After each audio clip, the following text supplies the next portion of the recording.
நீங்கள் உலகம் ஃபுல்லாக சுற்றி பார்க்கணும்னு நினச்சிங்கன்னா நான் சொல்கிற பிளேசஸ் மட்டும் கொஞ்சம் அவாய்ட் பண்ணிக்கோங்க. வாங்க இந்த வீடியோவில் த மோஸ்ட் டேஞ்சரஸ் பிளேசஸ் இந்த வேர்ல்டு அப்படின்னு ஒரு 4 பிளேசஸை பார்ப்போம்.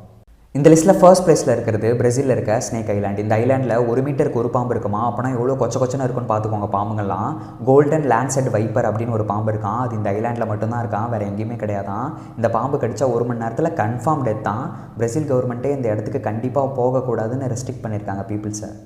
இந்த லிஸ்ட்டில் செகண்ட் பிளேஸில் இருக்கிறது அந்தமானில் இருக்க நார்த் சென்டினல் ஐலாண்ட். இந்த ஐலாண்டில் வாழ்கிற பழங்குடியினர் வெளியுலகத்தோட எந்த ஒரு தொடர்பும் வச்சுக்க மாட்டாங்களாம். வெளியாளுங்க யாராவது அங்கே போனாலுமே அவங்கள கொண்டுட்டு தான் மறுவேலையே பார்ப்பாங்களாம். நம்மளோட இந்தியன் கவர்மெண்ட்டே இந்த இடத்த ரெஸ்ட்ரிக்டட் ஜோன் அப்படின்னு டெம்பரவரியாக அறிவிச்சிருக்காங்கன்னா பார்த்துக்கோங்க. இந்த லிஸ்ட்டில் தேர்ட் பிளேஸில் இருக்கிறது எத்தியோப்பியாவில் இருக்க டானாக்கில் டெசர்ட். இந்த டெசர்ட்டில் தான் உலகத்திலே அதிகமாக வெயில் அடிக்குமா. ஆவரேஜாக 55 டிகிரி செல்சியஸில் வெயில் பொழந்து கட்டுமா.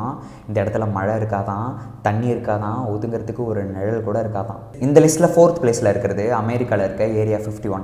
இந்த இடத்த அமெரிக்காவோட இராணுவ ரகசிய தளம் அப்படின்னு சொல்கிறாங்க. இந்த இடத்துல நிறைய சீக்ரெட் ரிசர்ச்லாம் நடக்குமா. ஏலியன்ஸ் பற்றி, அப்புறம் யூஎஃப்ஓ பற்றிலாம். யூஎஃப்ஓனா அன்ஐடென்டிஃபைடு ஃப்ளையிங் ஆப்ஜெக்ட், அதாவது ஒரு அனதர் பிளானட்லேருந்து வரக்கூடிய ஒரு ஸ்பேஸ் கிராஃப்டை தான் யூஎஃப்ஓன்னு சொல்லுவோம். இதை பற்றிலாம் நிறைய சீக்ரெட் ரிசர்ச்லாம் நடக்குமா. இந்த இடத்துக்கு பொதுமக்கள்லாம் அலோவே கிடையாது. அதையும் மீறி பொதுமக்கள் போனாங்கன்னா ஒன்று கைது செய்யப்படுவாங்க, இல்லைனா டைரக்ட் அட்டாக் தான். இந்த 4 பிளேசஸில் நீங்கள் எது ரொம்ப டேஞ்சராக ஃபீல் பண்ணிங்கன்றதை கமெண்ட் பண்ணிட்டு போங்க. அப்படியே ஃபாலோவும் பண்ணிட்டு போங்க. வேறு ஒரு வீடியோவில் பார்க்கலாம். பாய்.